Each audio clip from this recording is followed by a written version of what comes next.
watching the IUP TV News Bulletin, bringing you stories relevant to IUP and the Indiana community on Channels 6 and 20. Good evening and thank you for joining us on this Thursday, November 10th. I'm Stoker Wyzorek. And I'm James Geddes, coming to you this evening in association with WIUP News. Slowly but surely, the warm weather is fading away, but a show to warm your heart is coming to the IUP community. It is called Or None, which is an Amish ballet, and it will take place 3 days from Thursday to Saturday this week in Waller Hall. Professor Joan Van Dyke, who we spoke to a few weeks ago, and Professor Jeremy Waltman have collaborated on the show, Mr. Waltman being a comm media professor who specializes in film. The results for the Pennsylvania 62nd District House of Representatives seats are in, and incumbent Jim Struzzi was re-elected to serve the county. Struzzi was able to get 16,170 votes, while his opponent, IUP's Brian Doyle, got a respective 4,619. The International Education Office held a lunch hour on Wednesday. This event is the last one that the office held this semester.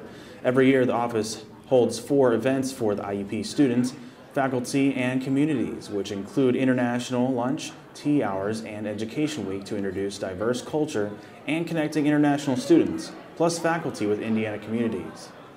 So I think it opens a conversation for people and they become comfortable. I think people maybe feel threatened or just fear of the unknown, and so they come together and they get to know their fellow world citizens, and it just opens up a door for everybody.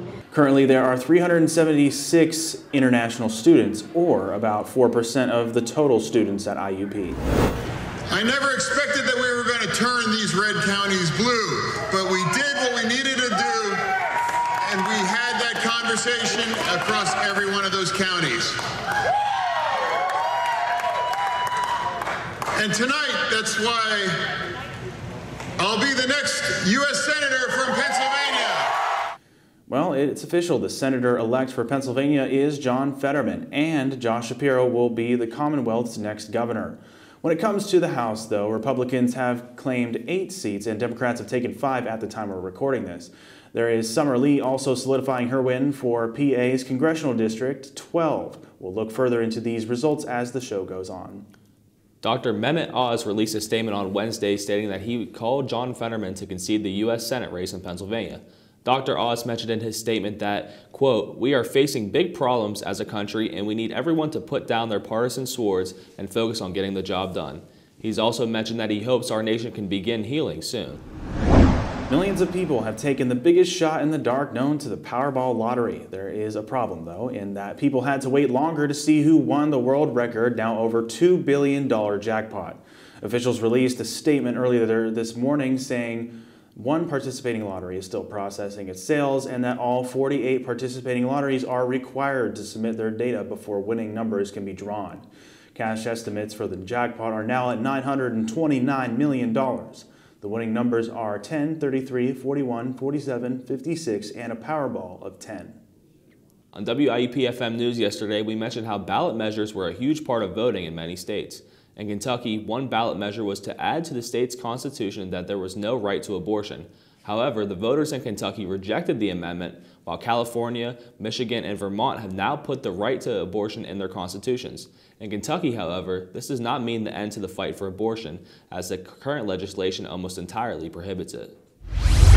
Twitter continues to make headlines after Elon Musk has taken over as the CEO and owner of the social media app. But this time the news is not so pleasant, as Twitter has laid off nearly all of its staff in Ghana, which is the company's only office in Africa. The move is being seen as an effort to cut costs, but many employees at the Ghana office are upset. Local laws require 3 months' notice of termination, and in this case they were given less than a month notice.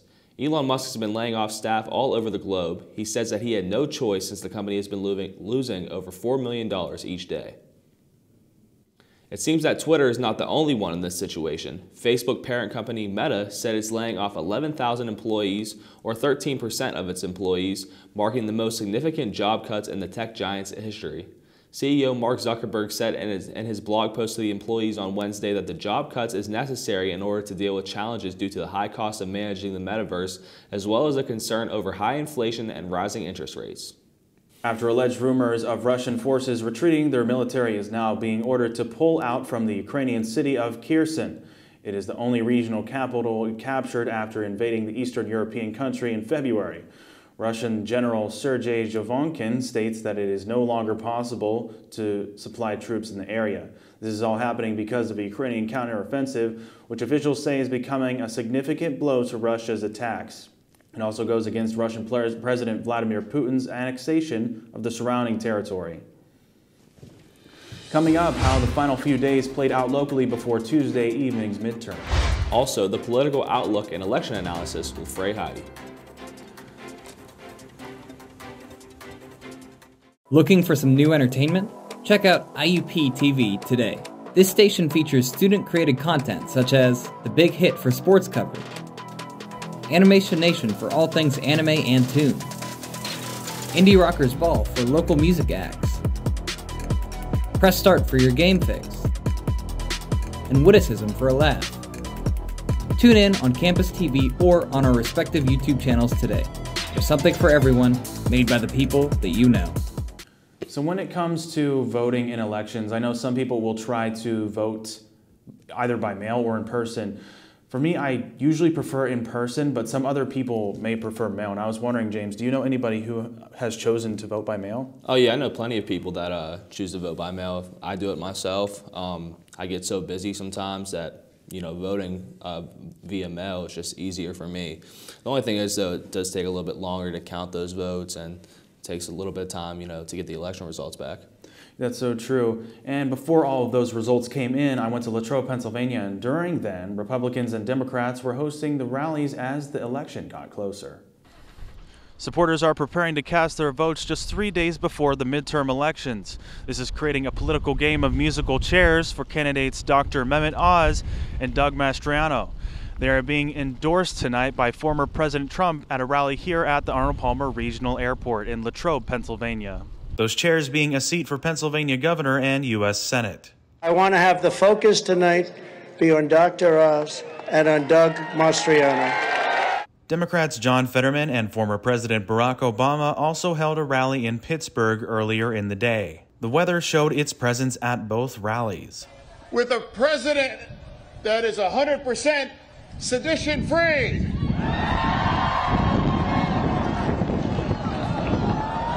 If you think it's easy to look at a teleprompter when it's got a 40-mile-an-hour wind. Officials are saying that this election will decide whether to keep or eliminate the filibuster. If Democrats win the majority, they say that taxes of higher income households will increase to improve eco-friendly infrastructure and water quality. That, along with To raise the minimum wage, we want to pass the PRO Act. The union way of life is sacred. Vote for leaders who are going to fight for that big, inclusive, hopeful, forward-looking America that we believe in. If Republicans prevail, they plan to emphasize parental rights, remove critical race theory from schools, stop, quote, sexualization and pronoun games with our kids, and we're going to drill and dig like never before. Oh, yeah. Trump pulled up alleged reports of his approval ratings in each state. The Donald also took a jab at Florida's Governor Ron DeSantis, calling him Ron DeSanctimonious. The former president also called out the media multiple times. But I used to come out and it used to drive the fake news crazy because we don't have free speech, and it's because of them. This guy has done nothing, and the press protects him. Look at those people back there. I don't think they love our country. Besides Oz and Mastriano, other speakers at the rally included Glenn Thompson, Rebbe Mastriano, Carrie Del Rosso, John Joyce, and Stacey Garrity. There are things that people of both parties are saying. And I like to say get out on Tuesday because it's harder for them to cheat if you go and vote in person. You got to vote here in Pennsylvania. That along with election integrity. We must pass critical election integrity reforms, including universal voter ID. Who wouldn't want that? I mean, John's opponent still refuses to acknowledge that Joe Biden won the 2020 election. There is also word on social media of Donald Trump possibly running for a 2024 presidential term, and this was further endorsed tonight by Trump teasing supporters that he would do so. Reporting in Latrobe, Pennsylvania, Stoker Wyzorek, IUP News. Seeing how everything turned out, it's time to look at the election results so far. These numbers are brought to you by our Frey Heidi. Hello, Frey. Hi, James. Election day was Tuesday, and now it's time to see how the political landscape has shifted. In accordance with predictions, Attorney General Josh Shapiro is projected to win the governor's mansion. He received 55.7% of the vote, with 94% of precincts reporting in. In his victory speech, he thanked Pennsylvanians and assured voters that reproductive rights, the right to organize, and, quote, real freedom won out. This wasn't the only victory for Democrats last night. Lieutenant Governor John Fetterman won the race for U.S. Senate over Dr. Mehmet Oz with a much narrower margin. He won 50.4% of the votes cast. Fetterman highlighted his campaign's efforts to flip red counties blue and promised to not let his supporters down in the Senate during his own victory speech. While Dr. Oz congratulated Fetterman on his victory, no word has come from the Maestriano camp. Many analysts wonder if he will accept his defeat or attempt to sow doubt in the election results, as he did for the 2020 presidential election. Not every race was a Democrat win, however. Brian Doyle conceded the race to State Representative Jim Struzzi II last night, as many in Indiana County overwhelmingly voted Struzzi back into office. As of Wednesday, it is still unclear which party will control the U.S. House and Senate. Fetterman's win in Pennsylvania puts doubts in Republicans' chances to gaining control, but all eyes now point to Georgia, where neither candidate has reached the total votes necessary to avoid a runoff. As of now, Raphael Warnock leads with 49.4% of the votes, with 98% precincts reporting in. The December 6th runoff election will decide who controls the Senate. As of Wednesday afternoon, the Republicans only need to win 8 more races to win control of the House of Representatives, and that is growing increasingly more likely as more races are called. 31 races are still being decided, however, and we will most likely see final results by the end of the week. It's important to keep tabs on the national stage, but let's take a look at how the election was viewed here at IUP. I had a chance to sit down with Dr. Gwendolyn Torges of IUP's Political Science Department to discuss the midterm election. Dr. Torges has taught at IUP for 25 years and served as chairperson for the department. Voter trends for 18 to 24-year-olds have usually been low, but recent trends show that young people are becoming more important demographic for potential candidates. Historically, people in the age range of 18 to 24 are the least likely to vote, although more young people in that age range have been voting in the last couple of elections. They're still the least likely group to vote, but it has been getting better. As important as it is to vote, Dr. Torges' concern now lies with what happens after. I'm most concerned this time to what happens after the election. And what I mean by that is, are we going to accept the results as a culture? Because prior to the 2000 election, people could be really upset with who won, but they accepted it. And there's still this kind of talk in social media that one of two things: either we're not going to accept the outcome unless we win, or there's just this loss of trust in the officials that run these things. Dr. Torges wants students to know, as hard as it is to live in a democracy, it's still very important to keep up to date on politics, from local to national, and to stay registered to vote in future elections. To live up to this responsibility, first we have to educate ourselves, and yes, that can be difficult. And then secondly, as much of a chore as it can be, it is important to vote and to register how we the people feel, because how are politicians going to know unless we register our feelings by voting? Many students found time in their schedules to stop by Zinc Hall on Tuesday, and we had a chance to speak with a few and ask why it's important for IUP students to come out and vote. All things political affect everyone, especially college students. All policy affect college students. The funding for schools affect college students. I think it's important because that's the future for the next 2 years, 4 years, however long. I think it's important to show what we think, and that's a great way to show what we think and what we believe in, to vote. Well, I think it's important for students to vote if they want to have an impact on what happens in the government. I see too often that a lot of young people are bothered by what's going on, whether it be policy or with public issues, but not a lot of people willing to vote and actually do things. Additionally, I had a chance to sit down with SGA President Abby Hancock, and we talked about the election's impact on IUP students. The one thing that we're keeping an eye on is we just got a budget increase from the state system. We are hoping that momentum in funding can keep up in the state legislature and for governors and to come. And so the outcome of this election could very well determine, what it means for funding for IUP, and that directly, links to the students. Thank you for joining me this election season as we broke down important political news and election statistics. My name is Frey Heidi. Let's head back to Stoker and James. Still ahead on IUP News, why people choose to vote in person or by mail. That along with a holiday that reinforces the meaning of freedom.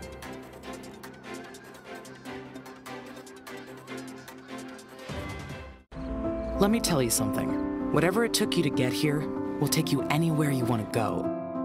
You may not have it figured out right now, and that's okay. There are people here who do, and they believe in you, but you gotta put in the work. And if you go all in, if you commit to something bigger, IUP will take you further than you ever imagined. Because it's not about who you are when you arrive, it's about who you become. IUP, grow here. Given the circumstances of a college student, voting can be easy for some and difficult for others. Ryan Carter has this story talking about the benefits of voting in person and with mail-in ballots. During the election season, many wonder about their options when it comes to voting. While in-person voting has seemed to be the norm for years, mail-in voting has dated back to the earliest years of the United States formation. Yeah, I did vote by mail. I chose to because I'm an hour and a half from home, so that was pretty much my only option.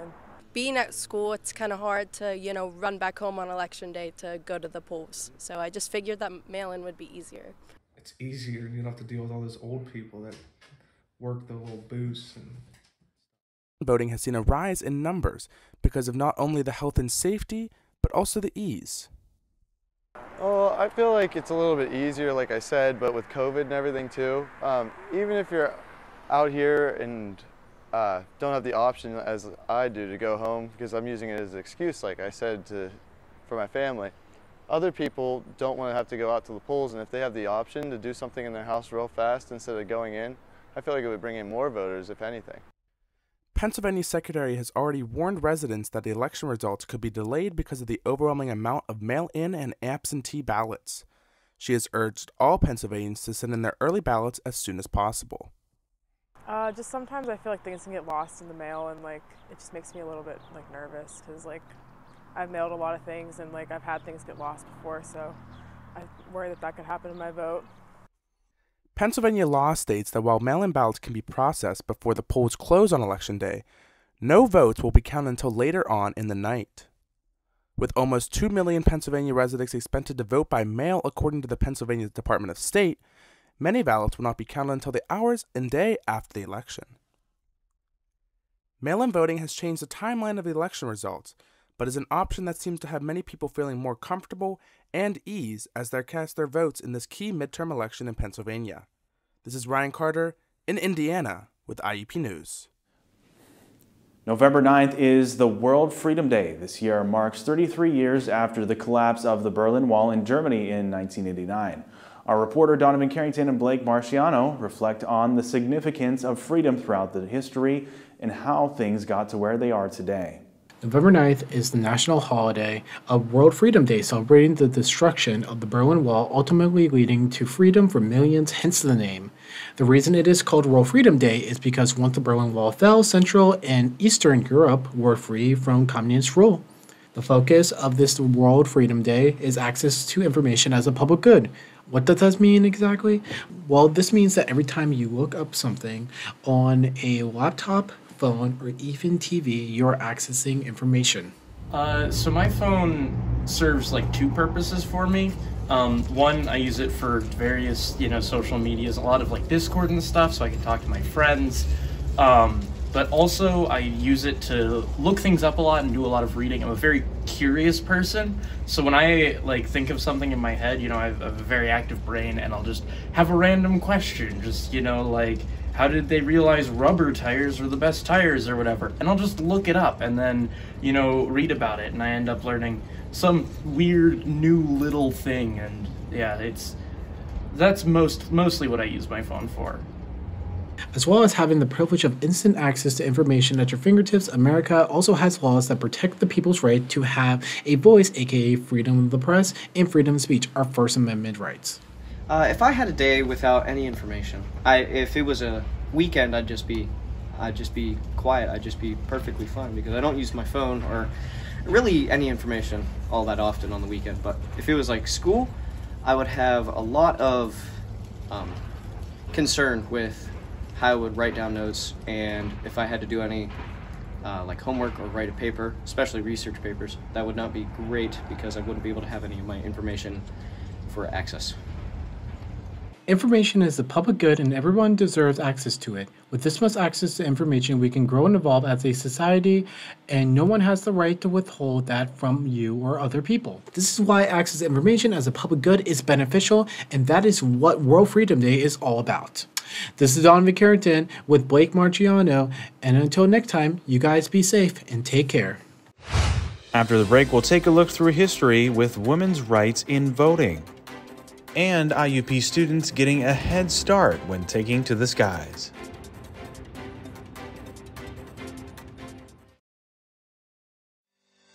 Need a place to study?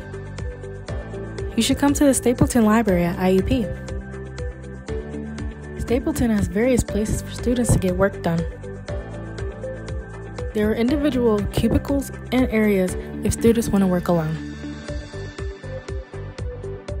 Also, there are multiple group areas for collaboration. It's a good place to get schoolwork done, and it beats sitting in your room. The past few months, political ads highlight the importance of voting for everyone during this midterm election. Our reporters Hannah Caminetti and Jasmine Russell remind us the importance of voting for women due to the long history in the past for women to finally have the rights to vote. Here's the story. Did you know that according to the current population survey, 9.7 million more women voted than men? Yes, 9.7 million. The percentage was 56% in which women and 47% for men.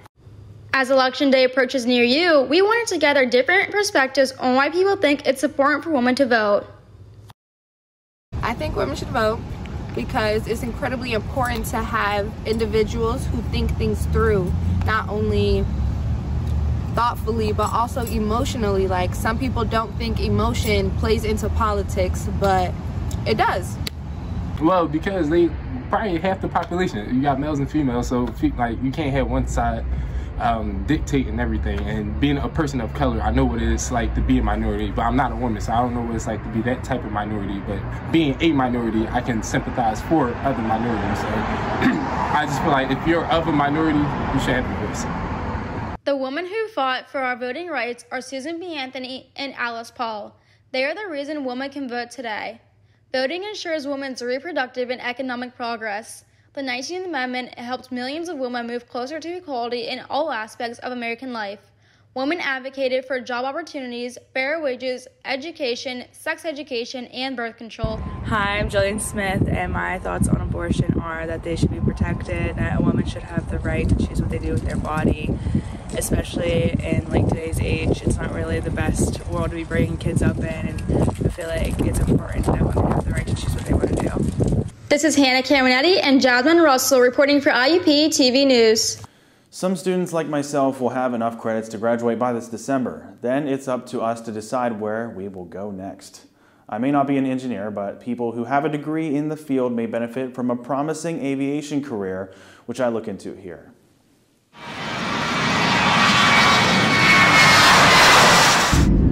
Flight. A goal in the hearts of people who look skyward. And those people are learning how to fly here in Western Pennsylvania. My future goal that I see is to become a commercial airline pilot.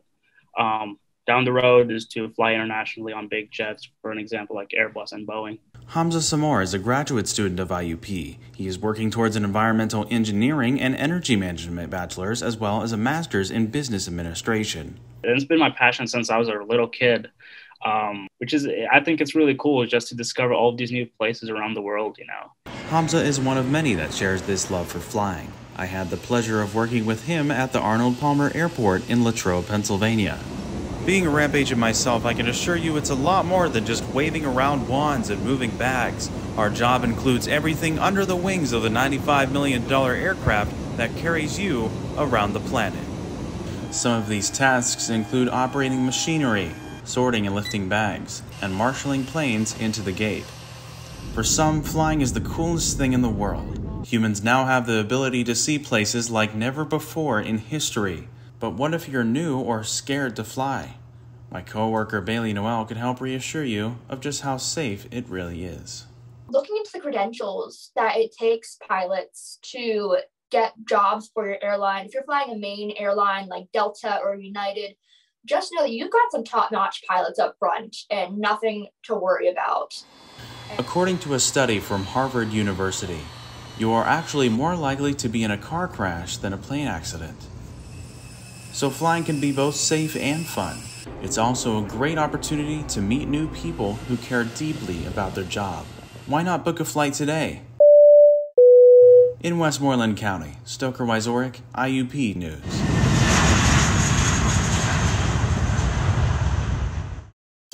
Your future beckons, calling from a place where there's plenty of room to grow, where possibilities are abundant, where you'll be challenged every day to uncover the best version of you, where you can blossom.